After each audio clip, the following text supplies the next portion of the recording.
नमस्कार दोस्तों इंसान के दिल और दिमाग में अगर काम के प्रति जुनून हो और कुछ बनने की ख्वाहिश हो तो वो क्या नहीं कर सकता है। इसके लिए यह कोई मायने नहीं रहता है कि वो गांव से है या शहर से। यूपी के मुजफ्फरनगर के एक छोटे से बुढ़ाना गांव के होने के बावजूद भी अपनी लगन और मेहनत से हिंदी सिनेमा में अपनी एक छाप छोड़ी हुई है। एक आम इंसान का बॉलीवुड में काम करना और उसे अपने आप को बहुत कम समय में एक अच्छे एक्टर के रूप में बॉलीवुड की दुनिया में साबित करना दोनों बहुत बड़ी बात है। अगर एक आम इंसान बॉलीवुड उद्योग का सफल अभिनेता बन भी गया तो सोचिए कि यह यहाँ तक पहुँचने के लिए उसको कितनी मेहनत करनी पड़ी होगी। नवाजुद्दीन सिद्दीकी का जन्म 19 मई 1974 को मुजफ्फरनगर के एक छोटे से गांव में हुआ था। वह अपने 9 भाई बहनों में 7 भाई और 2 बहनों में से सबसे बड़े थे और किसान परिवार से थे। उनका बचपन मुजफ्फरनगर की गलियों से में गुजरा था और यहीं से भी उन्होंने अपनी बुनियादी शिक्षा प्राप्त की। फिर आगे की पढ़ाई के लिए वह हरिद्वार गए और वहाँ से नवाजुद्दीन सिद्दीकी ने गुरुकुल कांगड़ी विश्वविद्यालय से बैचलर ऑफ साइंस में केमिस्ट्री की डिग्री प्राप्त की।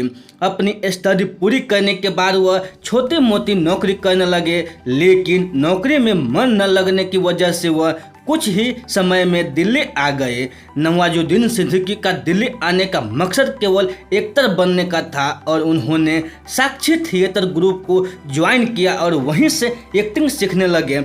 दोस्तों, इसी थिएटर में नवाजुद्दीन की मुलाकात मनोज बाजपेयी और सौरभ शुक्ला से हुई।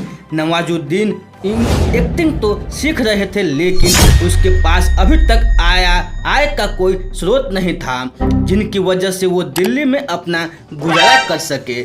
इसलिए संघर्ष के दिन में वो नोएडा दिल्ली में खिलौना बनाते एक फैक्ट्री में सिक्योरिटी गार्ड की जॉब करने लगे और शाम को फिर साक्षी थिएटर में एक्टिंग सीखने आते थे। कुछ समय बाद नवाजुद्दीन सिद्दीकी ने नेशनल स्कूल ऑफ ड्रामा को ज्वाइन किया और 1996 में यहाँ से पास आउट होने के बाद वह एक्टर बनने के लिए सन 2000 में मुंबई आ गए। मुंबई में उनको कोई पहचानता नहीं था और न ही उनका कोई गॉडफादर था जो उनका हाथ थाम सके। मुंबई की माया नगरी में काफ़ी ठोकरें खाने के बाद नवाजुद्दीन को एहसास हो गया कि यह सफ़र इतना आसान नहीं है जितना वो सोचा करते थे। नवाजुद्दीन सिद्दीकी के दिमाग में एक्टिंग का कीड़ा बनने का एक ही धुन सवार थी, लेकिन यह सपना कैसे पूरा होगा वो उनको भी पता नहीं था। उन्होंने इसके लिए हार नहीं मानी और जहां भी फिल्म के लिए इंटरव्यू होते थे वह सिद्दीकी पहुंच जाते थे, लेकिन हर बार उनको रद्द कर दिया जाता था। दोस्तों, नवाजुद्दीन सिद्दीकी बार के रद्द से थक चुके थे और वह अब गांव भी नहीं जा सकते थे, क्योंकि वापस गांव चले जाते तो गांव वाले के ताने भी सुनने पड़ते।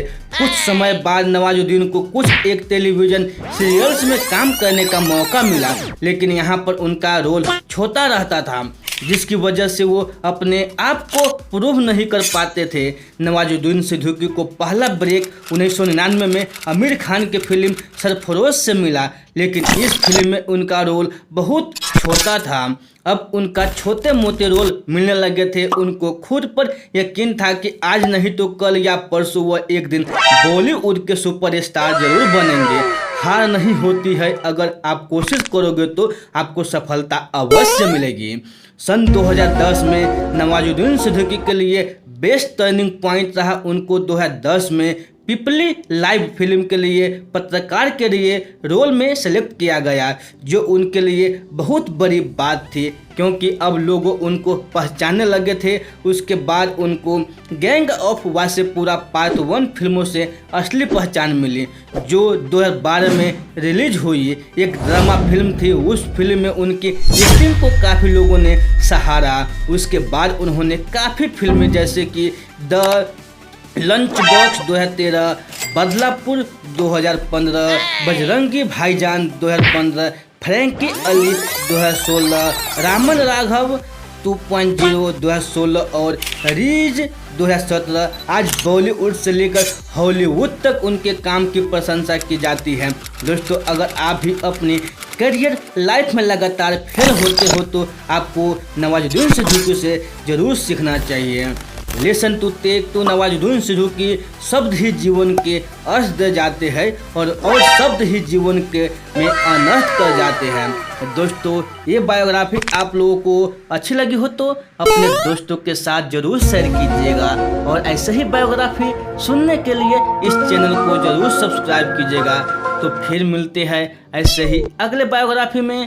तब तक के लिए आप खुश रहिए, सुरक्षित रहिए और अपने सेहत को अच्छी तरह से ध्यान रखिए और अपने परिवार से मिलजुल कर रहिए।